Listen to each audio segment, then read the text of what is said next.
we'd never really set out a music strategy per se. We never really set out to create a sort of necessarily music identity. And that's why this project was so fascinating and so interesting, because we pulled in a huge variety of people across the business, and really got to the nub of what we felt was the authentic sound for O2.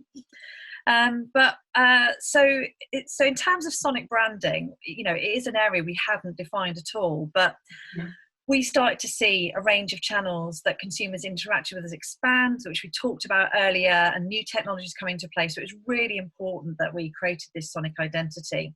And it was born from the sort of same principles as our logo. So connectivity is the oxygen to our digital lives. That's where O2 comes from. It's digital oxygen for life.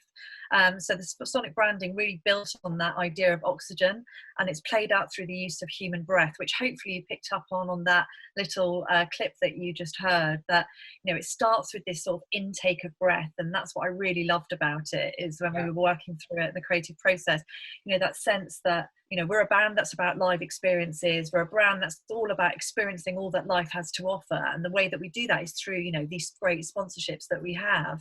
And that's where we're differentiated as a brand. And so that sort of intake of breath as you're about to leap into, a new experience or a new, something new and exciting, whether that's a gig at the O2 or whatever that might be. So that's what it started with, this idea of this human breath. That was the starting point. And what does the future hold for the sonic branding of O2?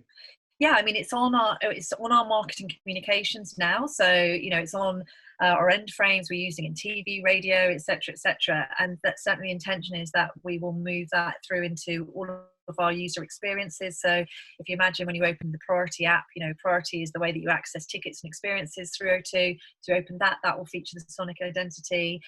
We use it in our stadiums. We'll use it in our in Twickenham, for example. We sponsor England Rugby at the O2. So we're looking at lots of ways in which we can really expand the use of this sonic branding, so it becomes imbued in all of our touch points.